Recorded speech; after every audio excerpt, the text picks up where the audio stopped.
Some very nice verses are coming up. But then again, I said that last time too.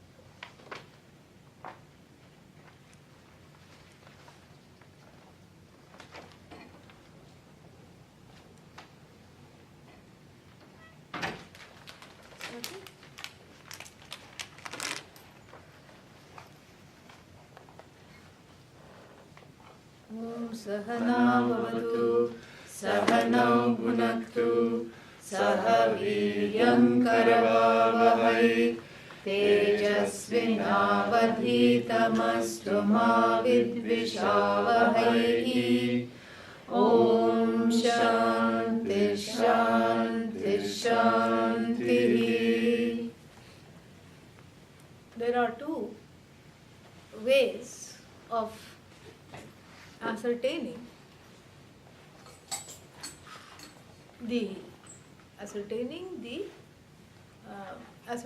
Brahman.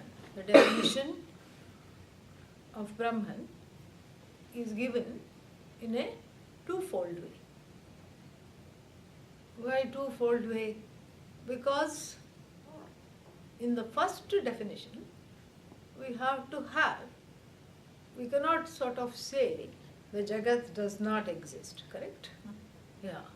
Why? Because I am here. This body is here. Other bodies are also unfortunately here. Yeah. Forget other bodies, other minds are here. And there is a rub, like cars colliding, minds collide, and the space in which all these personality collisions take place, and the personalities and the collisions themselves, and the time in which they take place, the space, time and collisions are all what is called Jagat, correct? So, if I want to say that, because we have seen Brahma Satyam, Brahman alone exists, Jagat Mithya. Mithya means what? Dependent reality. It is there, but it is not there. It is there, but it is not there. As soon as I say it's not there, ow, I bang into the thumb becomes a door jam. It is there, right? And so, therefore, the definition has to be in a twofold way. Because you cannot say, I want to get straight away to Satyam. I want to bypass this Mithya. I want to sift Mithya. Like, they stand on a little hill and do this, what is that called? Winnowing. Yeah. They stand, the paddy, when it is ready, they stand on a mountain or a small hillock. The women and the men on a, with a little basket, flat basket, and then they stand facing the wind so that the husk, goes away and the rice remains behind, Of course, the people in Eugene feel very sad when they see this happening because they think the husk has everything. So, anyhow, so they stand like this and, sift the chaff from the grain. And this is called winnowing. So suppose if we apply this metaphor to Brahman and say what?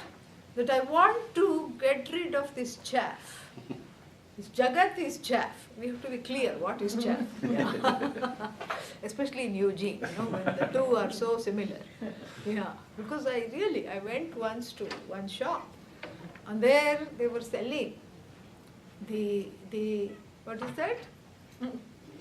Cream of rice. And right next to the cream of rice, husk some kind of husk, wheat germ, some germ, something.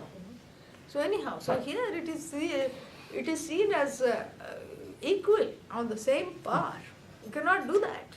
So therefore, what is the chaff? Jagat. Abba. Okay. Vedanta teacher has to have one qualification: be instantly and easily pleased. So the Jagat is the chaff. This chaff we don't want, correct? Because what's the point of this chaff? The chaff means you're not going to eat it, and you're not going to. It's not tasty. You want to get to the essence of it. So let us winnow and then go straight to Brahman. Let us just bypass this Jagat, correct? And so, even if you say that, we can say that and we do say that, but in the beginning, it is difficult to do. So, if you already know Brahman, you can appreciate these two standpoints very clearly. But if you don't know Brahman, or if you are in the process of grappling with what exactly is Brahman and how does the Jagat fit into it, this twofold definition becomes very invaluable. So, in the first definition, we have what is, that which is Brahman. We have Brahman as the Karanam. Karanam means what? Cause. And the Jagat is seen as effect. Naturally, because cause and effect have a kind of a, what's the word for it? Connection. So, Brahman is the cause and Jagat is the effect. This we looked at a little bit last time, but I'm taking the two verses together. So, Jagat is the effect. And what kind of an effect it is? We saw this last time also. It's not an effect like milk turning into yogurt, which is called parinami effect. Parinami means it becomes the effect. No. And then it still remains itself while manifesting as the Jagat. It remains uniquely itself. This is Brahman, correct? So, this is very interesting because it is similar to the dream. It is not unlike the dream.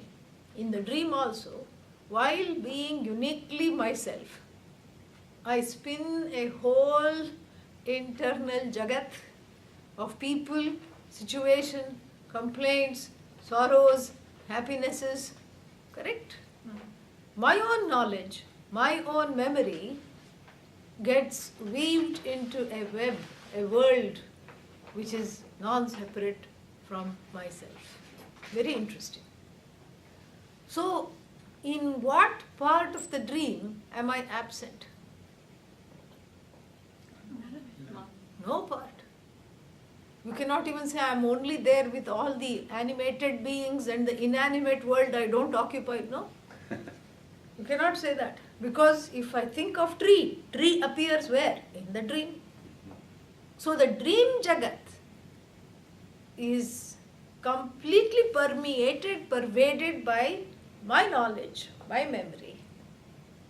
And do I undergo any change? So if I dream of the tree, next day morning I am having oranges hanging on either side of the ears? No. Because I have become the tree? No. I am still uniquely myself. It's just that I have lent my existence, as it were. And my sentiency, my knowledge, sentiency here really means knowledge, because conscious being, the conscious means you're conscious of what? Of the whole, everything that is there here. So I am a conscious being whose knowledge, whose sentiency has manifest in the form of this Jagat. What Jagat? Dream Jagat. So there is no separation at all. So likewise, Brahman, Brahman's dream, you can say, up till here the example is, Brahman's dream is this Jagat, right? Or maybe we should say Brahman's nightmare. Yeah. The way things are going sometimes. So, Brahman's dream in the sense that Brahman also, Brahman here known as Ishwara, because when you use the word cause, then the person who wields the cause becomes a conscious entity who has Shakti, who has power to manifest the effect. And so this whole Jagat becomes, Brahman here is known as Ishwara, same Brahman. And this Ishwara is projecting the Jagat effortlessly, just like I do my own dream. So Karana, Karya means effect. Karanam means cause. So the effect is non-separate from the cause. This is very easy to understand. But does the opposite also hold true? That the cause is non-separate from the effect? No. This is where we have to exercise a kind of a one-way reasoning. Karyam, karanat bhinna. The effect is non-separate from the cause. Just take our regular pot clay. Pot, non-separate from clay. Can you say clay non-separate from pot?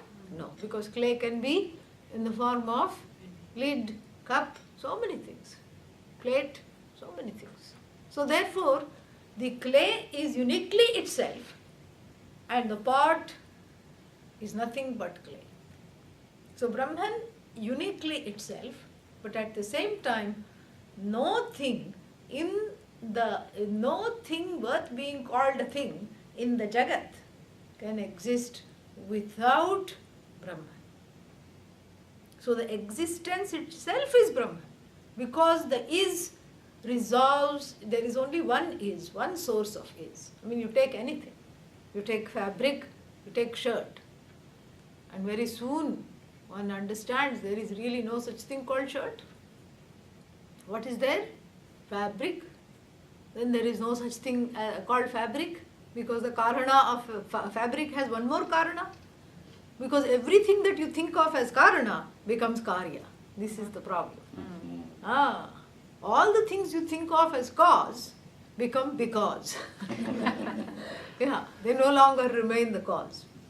And so, therefore, the fabric again, first I thought shirt is cause, but what happens? Shirt is because of fabric. And fabric is cause? No, fabric is because of yarn. Yarn is cause? No, the fibers are the cause.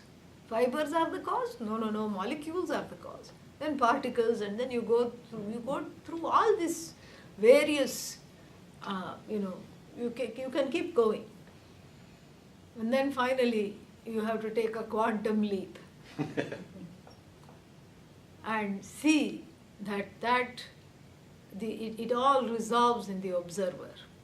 And the observer is an is that never was, never will be different from what is. The observer, the is, resolves, the final is the observer.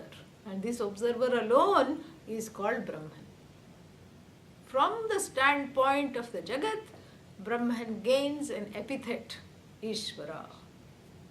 Becomes a dynamic being who is the creator, the sustainer, the destroyer, and then you can have many names, Rama, Krishna, Durga, Jesus, so many names you can have. You can keep on having names. These are all what are called various names to call this Bhagavan from the standpoint of form, function, etc. Ganesha, remover of obstacles.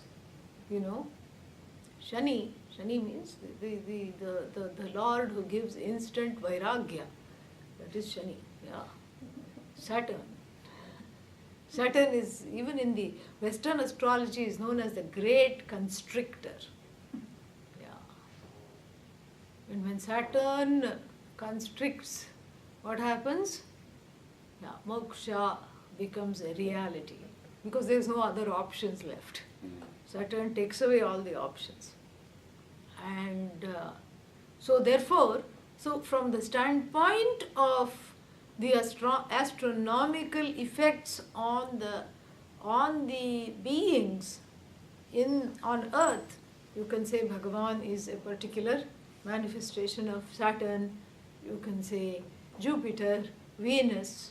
Venus everyone likes. Yeah, because it's all about abundance, prosperity. And so these are all the ways in which the manifestations and the devatas, we say, and this is all, Brahman in action. Brahman in action? I thought Brahman doesn't act. This is very confusing. Did you act in your dream? No. No, exactly. Just so if you have this question, go back to it. So this is as though, okay? Yeah. As though act. So, lights, camera, action, Brahman, Ishwara. What is that? That is called Brahman as Karana. Jagat Karanam Brahman. Brahman wearing a big crown, a huge robe.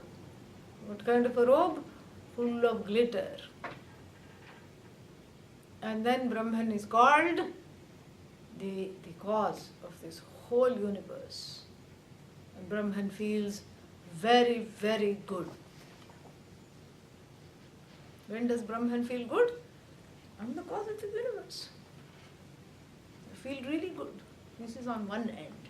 On the other end, what is happening? Brahman wearing, tattered clothes. I'm a Jiva. The same Brahman cries.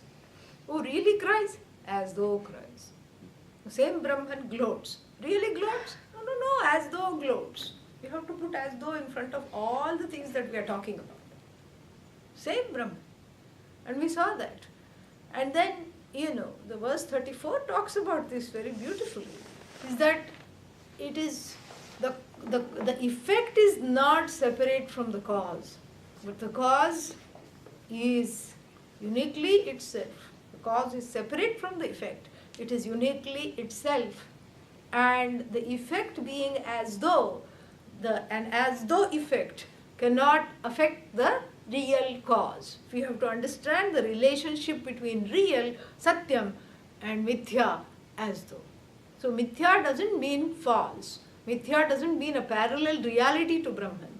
Mithya doesn't mean non-existent. It better not mean that. Yeah. Because if you're driving on an Indian road and you say the potholes are all Mithya, Mithya, Mithya, Mithya, Mithya, then you have to go to Mithya chiropractor. That's where you will end up. What are you going to do? So it's not non-existent. It is a dependent reality whose existence is like that of pot, shirt, all these things that we have talked about. It doesn't exist by itself. There's only one thing that exists by itself. What is that? Say me. Don't go to Brahman. Say I. Yeah. That Brahman has to be cognized as I. And really, how do you know? Even if the answer is Brahman, how do you know it exists by itself? That is what I will ask next. How do you know? Did you talk to it? And it said, yes, I exist by, yes, I am the only self-standing one. It came to you in a dream or what? No. How do you know? Because I cannot be denied and I don't have to be established by some other reality. There is no Brahman even cannot establish I. Therefore I am Brahman. This is very beautiful. So there's only one thing that exists by itself. What is that? I. Me. I alone exists. And that I, from the standpoint of causation, gains the epithet Ishwara, God, etc. And from the standpoint of being subject to that causation and all the laws thereof, especially the law of karma. Oh, the same Brahman gains the epithet of what? Jiva. Jiva means sad, frightened individual. This puk, always scared. What's going to happen next? Oh, what's going to happen next? Oh, did you do that? Oh, there is somebody, did I lock the door? Oh, did I turn off the stove? Oh, somebody is following me.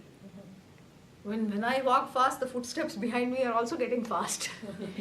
When I slow down, they are also slowing down. Oh, what is happening? What is happening? And then the person taps on the shoulder, oh no! Somehow one stops from fainting briefly, just. And then the person says, I think you dropped this piece of paper. I've been trying to give it to you. But you're trying to run away. So, like this, that same Brahman, from the standpoint of causation, gains the status of being the king of the universe, the whole thing in which everything is, everything is sustained. But the one who is quote unquote subject to this causation, all the laws of this causation, and what are the laws of this causation? Anatomical laws. How many things about this body you can change? Hardly any, correct? So many things one cannot change. Anatomical laws, physiological laws, karmic laws, dharmic laws, all these laws. And the one who is subject to these laws is called Jiva. And I use subject within quotes because it is as though subject. Yeah. When I recognize myself as the subject, I know that I am not subject to these laws. Really. This is what the understanding is. So that I am subject to these laws is itself a painful conclusion. Because from cause I become what? Because. Right? And in this painful conclusion, it's a package deal to arrive at this conclusion. And what is the package deal? There should be ignorance. That is the prime capital. What? Ignorance of what? Ignorance of subject. Taking the subject to be not what it is. When I don't know that I am Brahman, which is neither cause nor effect, which obtains as both the cause and the effect. When I don't take myself as that, what happens? I become subject to the laws. I identify with everything that is finite, everything that is limited, everything that is, Nashvara, subject to destruction. All the ises I identify with very quickly become is not. Yeah. Body is not. Mind is, what did you say? Mind is not. Senses is, yeah. Can't see, can't this thing, can't hear. This is what, so with all the series of is-nots, I identify with. And then I become subject to the very laws of causation, which are as though. Yeah.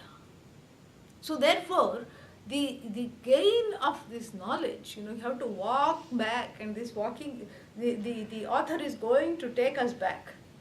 Walk us back through the various misidentifications.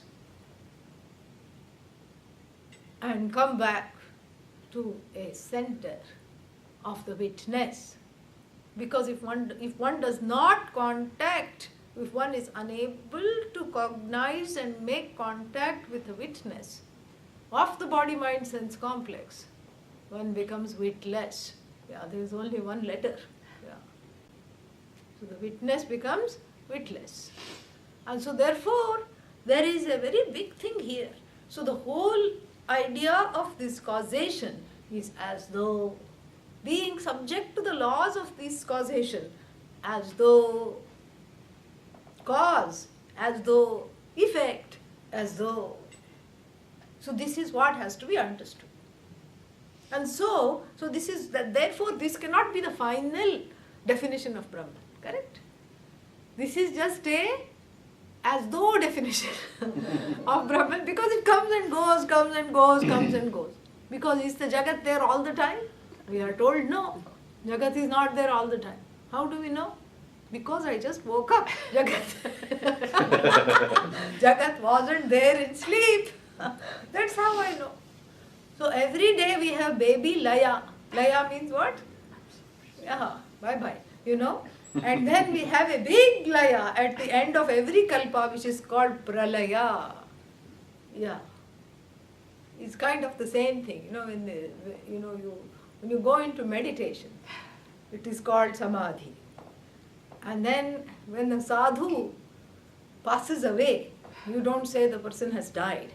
The person has attained Mahasamadhi. So it's like that. Pralaya, Mahasamadhi means they are not going to come back. That's all. Yeah.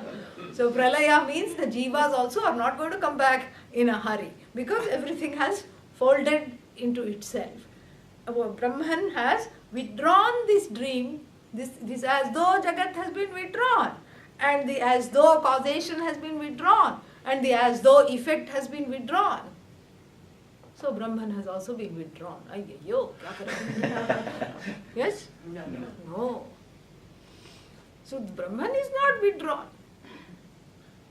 And that which is never withdrawn is Brahman. So therefore the first definition is only vis-a-vis the Jagat. Vis-a-vis the Jagat we have to have a definition because the Jagat is very much there like the thorn on the side. And you know, and even if it does have an as though status, it is still very much there. And so I have to, in a certain sense, account for it. And this is a brilliant way of accounting for it. It's an accounting, it's a reckoning that does not change Brahman at all. And it's a reckoning that does not alter the so-called the so-called, what's its name, the Sat-Chit-Ananda, which is the next definition. The Sat-Chit-Ananda, which is what is called, or we can also say Satyam Jnanam Anantam. Both are one and the same. So this is not altered because the Jagat is also what? Sat-Chit-Ananda. Oh really? I don't find the Ananda. Sat-Chit I can I can handle. I can see that okay, everything is Brahman, you are Brahman, that one is Brahman, this one is Brahman, in-law is Brahman, outlaw is Brahman. In-laws who behave like outlaws are also Brahman. Okay, fine. But where is this Ananda? That is what one person asked. Who was that? Buddha. Yeah. Because he was very sheltered and then he escaped the house, well, not house, palace, prince. Name was Siddhartha, and went all around searching for the truth. And then he met one sick man, one beggar, sad, sick man, sick beggar, dead man, old man, sad man. He met 3-4 people like that. And then he came to the conclusion, Jagat is Dukkham. That is one of the first premises of Buddhism. The world is the cause, the world is sorrow. So therefore attaching to anything in the world is by association. You know, it's like getting a flu shot, right? So you get a little sorrow shot. Yeah. And then it makes you sad. Just being in the world makes you sad. Ayyo, kya kare? You know, we don't see that. This is really the main difference between the Vedanta and Buddhism. We don't say that the Jagat is sad. The Jagat is not sad. Jagat is not the cause of sadness either. So Brahman, the definition of Brahman is Satyam, that which exists independently of everything else. The only thing that exists. And that Brahman happens to be what? Conscious, subconscious or unconscious? Conscious. Sentient. Correct? Yeah, not insentient. Sentient. In the form of knowledge, you know, a knowledge that does not morph into knower known. This is our Brahman. And that Brahman is limitlessly free of sorrow, fear and all other constraining factors. This therefore Ananda. So therefore, if the DNA of Brahman is Sat-Chit-Ananda, that is the DNA of the cause. The cause is Sat-Chit-Ananda, what will the effect be? Sat-Chit-Ananda. If the Jagat underwent a maternity-paternity test, it would say, yes, definitely you are the offspring of Brahman alone. How do we know? You are also Sat-Chit-Ananda. And then the parent from which you came is also what? Sat-Chit-Ananda. The quote-unquote parent body, this conscious being, is also Sat-Chit-Ananda. The only thing is you are as though that one is here to stay, that's all. That's the only thing. So therefore we don't say that this Ananda, which is mistranslated as bliss, with a capital B, bold, yeah, existence, knowledge, bliss. Yeah, that is, and you read it and you say, next. Yeah. Then of course comes the question, how to experience this Brahman? Please tell. The one who is asking the question is Brahman. The one who is experiencing the non-experience of Brahman is Brahman. Understand this. This is funny. It's truly funny. And so here, therefore, the Jagat is Sat-Chit-Ananda. But then if you want to say, I want pure Brahman, if I just winnow the chaff, I want to go straight away to purely Brahman, pure consciousness. Is there any other, how many consciousnesses are there? The last time we checked, how many were there? One. So pure consciousness means what? There must be some impure consciousness. So therefore, I want to go to this pure Brahman. Well, sorry to disappoint you, pure Brahman is also Sat-Chit-Ananda. Jagat is also Sat-Chit-Ananda. So, from the standpoint of the Jagat and the causality that the as though cause-effect relationship which Brahman acquires when faced with the prospect of accounting for the Jagat, we say Brahman is Ishwara and Karya, Karana, cause-effect is one particular relationship. That which is the cause, which never becomes the effect resolves into the cause remains uniquely itself. This is the first definition. But then what is this cause? What is the nature of this cause? Then the second definition, Satyam, Jnanam, Ananda. Both these are taken up very beautifully in the Taittiriya Upanishad. Both these definitions. In fact, interestingly, they are reversed. The first definition, unlike the Vedanta Dindima order, they are reversed. In the first we have, in the Brahmananda Valli, we have a definition called Satyam Jnanam Ananta. We have a promise, Brahmavit apnoti param. The knower of Brahman gains everything, the ultimate. Oh, I'd like the ultimate. Well, how can I have it? No Brahman. Then of course the akanksha is created. The desire is created. What is this Brahman? Is it available at Target or Walmart? Where should I go? And more importantly, where is the sale on today? Where is it cheaper? I don't want to pay too much for this Brahman. So then the desire comes, how to understand this Brahman, how to know this Brahman. Then the definition is given what? Satyam, Jnanam, Anantam. Satyam, the existence of all existences. In fact, everything that we say exists, by the time I say exist, it has gone. Yeah. In fact, the derivation of the word Jagat I had told one time. Do you remember? Not very long ago. Yeah, that comes. Yeah, Sanskrit.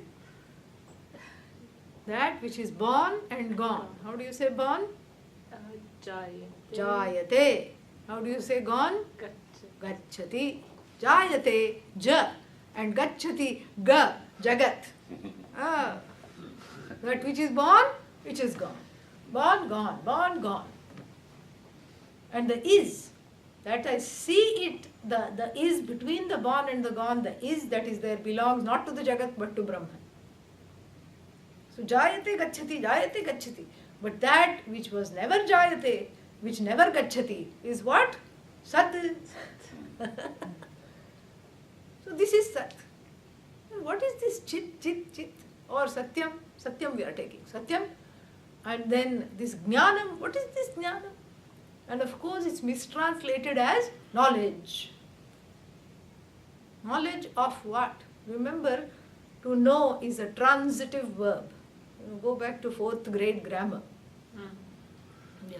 What is transitive, intransitive? That takes it as an Yeah, object. this is the this is, what should I say, one of the perks of the job is that you get to teach grammar also. Not Sanskrit grammar, English grammar. So the transitive verb is that which needs something else to complete the sense in which the verb is used. Yeah, it needs a certain kind of an object. Because without that object it doesn't make sense. I know. Then what do you know? I know that I don't know anything. That was very profound. Yeah, we are not talking of that. So, I know book, right? I know book. What book? Then you can go on and on. So you have to say I know, and the object has to be there. And so there are many verbs like that. Those are called transitive verbs, for which you need an object to complete the sense. And then there are certain other verbs called intransitive verbs. Means like I sit. You don't need to say I sit. What do you sit? No, that is a different thing. What do you sit on? Do you sit on a cushion? Do you sit on the floor? Do you sit on the chair? That's a different thing. But I sit is a complete sentence. But I know is not like I sit. So what is this jnanam? The jnanam is that consciousness which morphs as though into the knower and as though into the known, upholds the knower and the known while being free of either. Do you want me to repeat that? Yes? No? Yes. All right.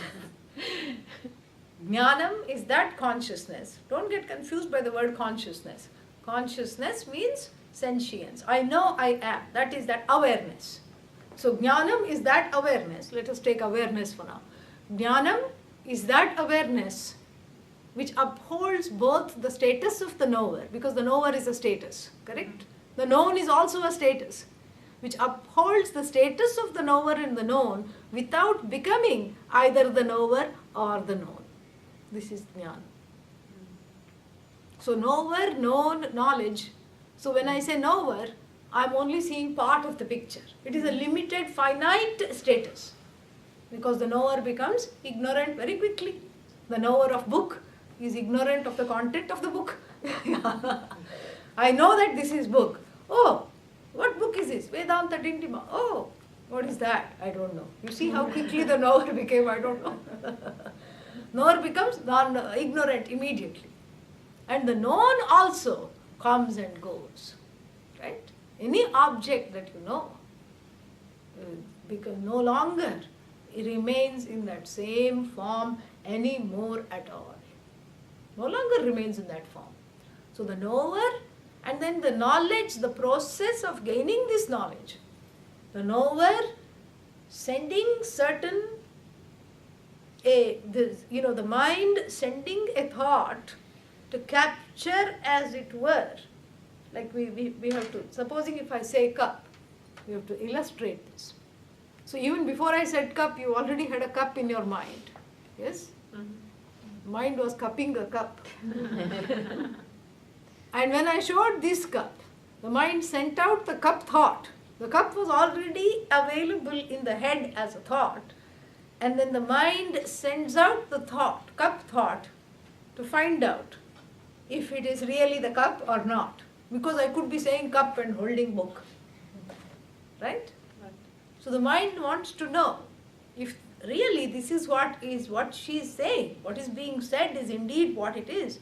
So the mind sends out a thought, a feeler cup thought, which encloses the cup and brings back the information, yes, indeed this is an object which we have known for many, many years, since we were two, as cup. And then the knower goes, aha, I am knower of cup. So the knowing is a two-part operation, correct? So one is the cup thought goes and encloses the cup, and then the outside cup is tallied with the inside cup, and then then the knower of cup can flaunt the knowledge of cup. Correct? But this is useful in only knowing finite objects. Cup, pot, glass, anything. That is an object. This thought process is useless in knowing the very knower who knows all objects, who is a potential knower of all objects. Understand? Yes? People are looking doubtful. Yeah. The subject can know the objects, but the subject cannot know the subject in the same way as it knows the object. That's all I'm saying. So how does the subject know the subject? Thank God the subject is not subject to becoming an object. Thank God for that. Number one. And the subject is self-shining, right? So I already know I am. What I am is full of what? Misconceptions. So self-knowledge is really the dispelling of self-ignorance. It is not really some new knowledge being drilled into the head. So here, if I am the knower of the cup, then I am not the knower of the book at the same time. And if I am the knower of the book, I am not the knower of the cup. So back to again the word jnanam. So that which transcends knower known, which is all knowledge, which can at any point project itself as the knower, project itself as the known, project itself as the process of knowing without being any one of them. That is that infinite thing called knowledge. Wrongly or, inadequately, I should say, translated. Yeah. So this is jnanam. This is another word definition of Brahman. And then what? Finally, anantam. Anantam means limitless. Limitless knowledge, limitless existence. Limitless means there is nothing like it, there is no other thing like it, there is no other thing unlike it. Yeah, because that is also another source. So there is nothing, and it itself doesn't have parts that can fall off and need to be stitched up or, drilled back in. Vijati bhedah na. Vijati means nothing unlike it. Swajati bhedah na, nothing like it. Another thing like it is not there, another thing unlike it is not there. And then even within it, there are no parts that can fall apart. This is called Satyam Jnanam Anantam. Definition of I, which is Brahman. And then, this is a little bit of a stretch to say this is a definition of me, correct? Yeah? I mean, everybody looks a little uncomfortable. I said that on purpose. Like, how can this be a definition of me? Satyam, okay, I can understand. This is like a huge thing. Jnanam, okay, neither knower nor known, and this is not. But Anantam, limitless. How is it me? All right. The Shastra is very kind. Shastra says, okay, let's give you a special definition so that it's easy for you to understand that you are nothing but Brahman alone. Oh, goody. What is that? Sat-Chit-Ananda. Oh, what is that? I like the Ananda part. That is sounding very good. But what is this? What is this Sat-Chit-Ananda? Sat means nobody else has to tell you you exist. Oh, I don't know about that. Does anybody have to tell you you are here, you are? No. I already know I am. I know I am. That is called Sat. The I am, which never becomes I am not. Right? And then what? Chit. Chit means what? Pinch yourself. If you say, ay, yo, that hurts, ouch, that means what? I am sentient. Chit. I'm sentient. I know, and my knowledge extends to everything that I know, all that is there to know. And when I'm all knowledge, how can I be all knowledge? What is all? A combination of what I know and what I don't know. Can you understand that is the definition of all? What is sarvam? All. What I know. All consists of what I know plus what I don't know is equal to all. I know what I know, right? And I also know what I don't know. Therefore, sarvajnaha chit in a certain sense. This is that chit, sentience, consciousness, awareness. And then what? Ananda. Because ananta nobody wants to be. Yeah, ananta means hanging around in time for a long time. Then you start thinking what diseases I will have when I'm 82. I don't want to think about that, because that body identification has not gone. So the Shastra quietly changes the word ananta into a similar sounding word ananda. Ananda means what? 32 come out. 32 what? Teeth. Yeah, big grin. Happiness, joy. Ooh, yes, this is what I want. See how clever the Shastra is. The word ananta is the word same as ananda. Then why is it replaced? To speak to the human pursuit. And if you say that you are limitless, then the only kind of limitless the person knows is, you are eternal. You are limitless. The only kind of eternity the person knows is just eternally sad. Oh, I don't want more of this. Eternal means hanging around for a long time. Like the mother-in-law. Like something. And father-in-law, like that, And so therefore, and then especially when you see elderly people hanging around a long time, then immediately the fear comes. What kind of diseases will I get? What will happen? So nobody wants to be limitless, especially in the beginning of this pursuit. What do people want? To be happy. Forget limitlessness. Make me happy now. Yeah. And what is the person told? You are Ananda. Oh, okay, now I'm feeling very good. Now you're talking my language. What is your language? Language of ignorance. That is all it is. Because from the person's point of view, that which is eternal is almost shunned, because my predicament is such that I cannot embrace the limitless. Because for the one who feels limitlessly sad, the limitless is more of the same. How to embrace the limitless? So it is reversed here and told, no, the last one is not limitlessness. It is happiness. Oh, now we are talking. Okay, happy means what? Then we have to ask the questions.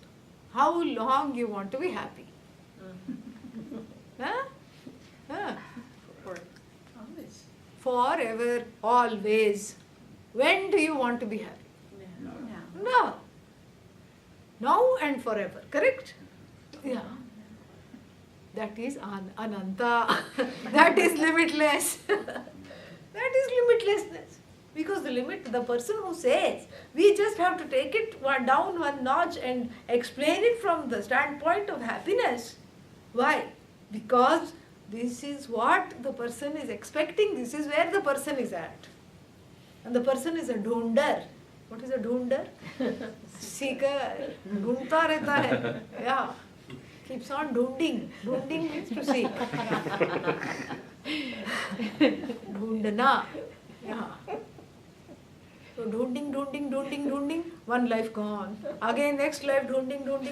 Another life gone. Third life janma as ferret. Yeah, because the person was keeping on being a seeker. Bhagavan said, just keep one life to just keep on ferreting out things. Let that karma get absorbed. Because why? The person is looking in the wrong places for the thing. The Ananda is seen where?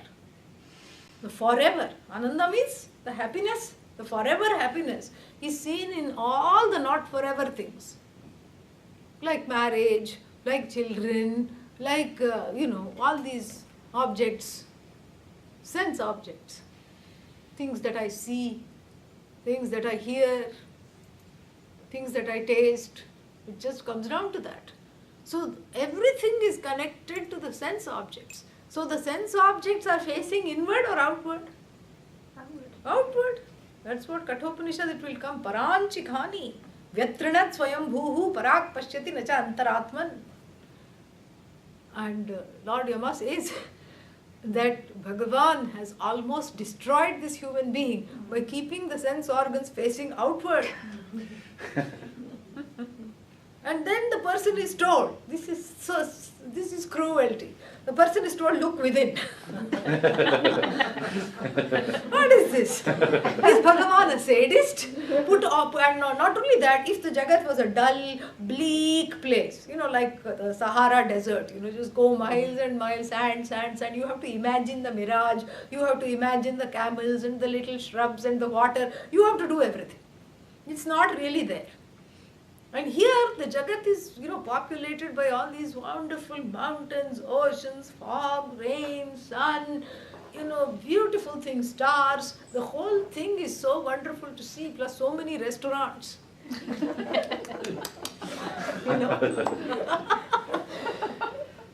Yeah, for every taste there is one, restaurant. And they have all these names also. There is one, what is that? Indian restaurants have funny names. They just have names of all the food items become the roti, that is one restaurant. Kadchi, degchi, like this. Just a pot, pan, that is the name of the restaurant. And the Chinese restaurants have their own name, good luck, most of them are called good luck. And, especially those you find on the highway, because the idea is people will be attracted to that. So, because you see, there is again, it is the juxtaposition of that Ananda. That Ananda is here alone. And certain restaurants are called Ananda. And so what are you going to do? You think that there is a certain kind of a juxtaposition of seeing the Ananda, the source of the Ananda, outside and not paying attention to the one that is Ananda, in whose presence every Ananda is enjoyed. That person is forgotten. And like the dog chewing on a dry bone, sucking up the blood because the sharp bone is scratching the mouth of the dog, the gums of the dog start to bleed. And the dog just slurps the blood and says, what a juicy bone I have today. Where is the juice coming from? The dog, not the bone. So everything that one encounters is a bone, really. It's dry. In that sense, it is devoid of that Ananda for which I am searching. And so therefore the Shastra says, you are that Ananda. Everything that you encounter is what? Ananda. Ananda means not happy, not happiness. You are alone that Ananda, and you have to understand this. So the definition of Atma, myself, is what? Sat-Chit-Ananda. The definition of Brahman is what? Satyam, Jnanam, Ananta. What's the difference? No difference. No difference. How can there be a difference? There is no difference at all. And so the whole thing is extremely beautiful, because the Jiva is a clamoring Jiva. The Jiva is not interested in limitless, because the limitless is not understood. So the Jiva clamors for a personal definition, which the Shastra obliges from seeing, keeping in view the pursuit of the Jiva. And the pursuit of the Jiva is Ananda. But then again, how much Ananda? This is a very difficult question to answer. Does Ananda come A plus, like maple syrup, there is a gradation, grade B, grade A plus, like all these things.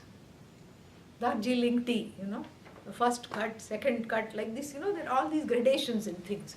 So Ananda also has gradations.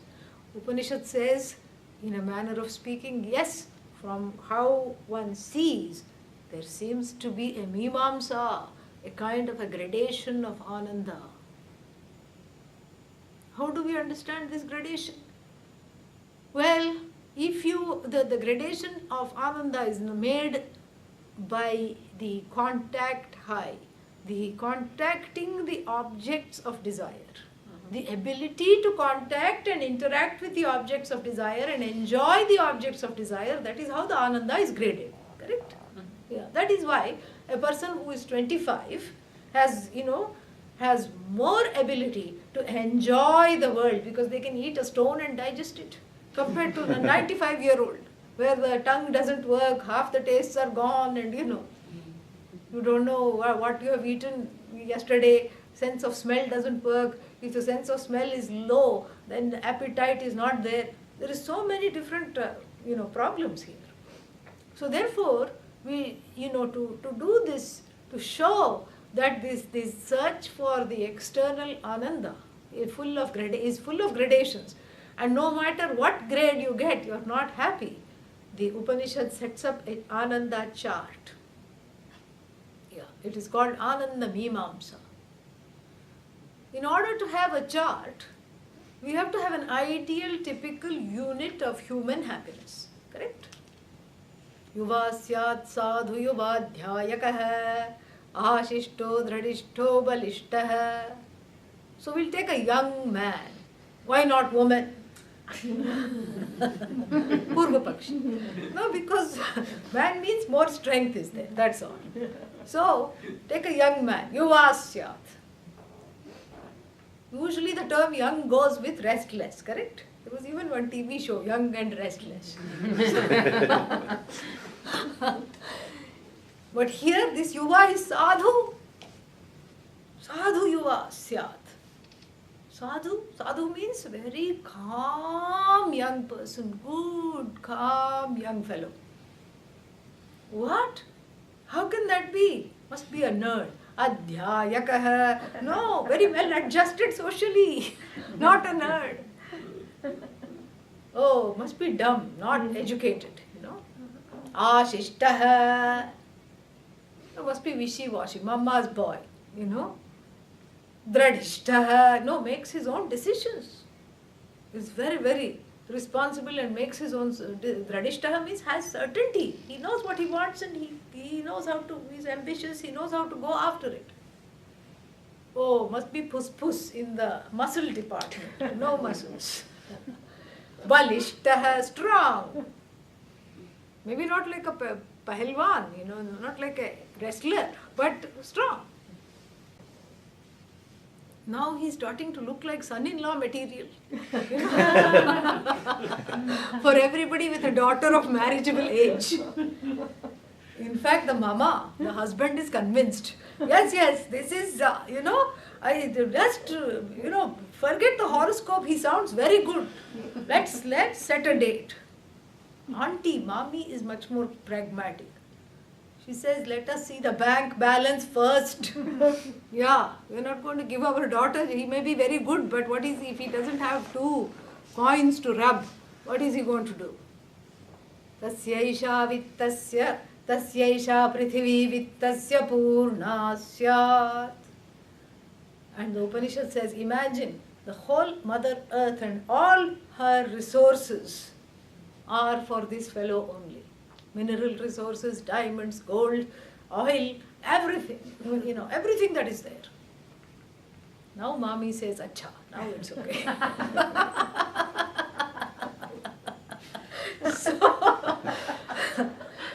So consider this, one unit of human happiness. You have youth, you have education, you have the ability to make decisions, you are calm, you enjoy a calmness of mind, you enjoy a lot of happiness, and then plus you have, chaching you have. Yeah. So then, what more do you need? That is the extent, the ultimate extent of human happiness. Oh, so gaining that I will be happy? Well, that's not the ultimate in terms of if we look at it in a slightly larger perspective. Oh, What is that slightly larger perspective? Te ye shatagum manusha anandaha. Now multiply this ananda by 100. Oh, there is such a thing, yeah. The eko devasya anandaha. That becomes one unit of a lower rung celestial. Yeah, not even a higher rung celestial, lower rung celestial. Then you multiply the happiness, the enjoyed by the lower rung celestial into 100. That is means what? 10,000 times the human happiness becomes the one unit of the happiness of the higher rung celestial, and then you multiply that one unit of the happiness of the higher rung celestial by another 100. That becomes one unit of the Pitrus happiness. Pitrus means ancestor loka. Not ancestors who were serial killers. No, ancestors who followed dharma. Okay, yeah. So Pitru lokanam, chira loka lokanam anandaha. So then multiply that Pitru happiness by 100, and then you get one happiness of the devas, the people who are the entities in charge, like Vayu, Agni, Apaha, etc. The entities who are in charge of all the laws, Yama, etc. And then you multiply that by 100, then you get Indra's happiness, Indra the king of all those celestials, and then you multiply Indra's happiness by 100, you get Indra's Dada. Who is Dada? Dada means grandfather, Prajapati, the Indra's teacher's happiness. Then you multiply that, and then you get the happiness of what is the creator, Brahmaji's happiness. Like this, it is endless. It keeps on going on and on and on. Very nice to hear also. Easy to chant, very beautiful section. But then there is a very beautiful refrain. There is a chorus. That same happiness, starting from the beginning, which is that one unit of this son-in-law material happiness, to the one unit of Indra's happiness, all the way up to the happiness of Brahmaji, one person can enjoy. Sitting right here. Who is this person? Sitting right here, the person can enjoy? Yes. Without any problems? Yes. Without becoming that person? No. Without going to heaven? No. Sitting right here, the person can enjoy. Who is this person? We'll see after the break. Om Purnamada Purnamidam Purnat Purnamudachyate Purnasya Purnamadaya Purnamevavashishyate. Om Shanti Shanti Shanti. Harihi Om Shri Gurubhyo Namaha. Harihi Om.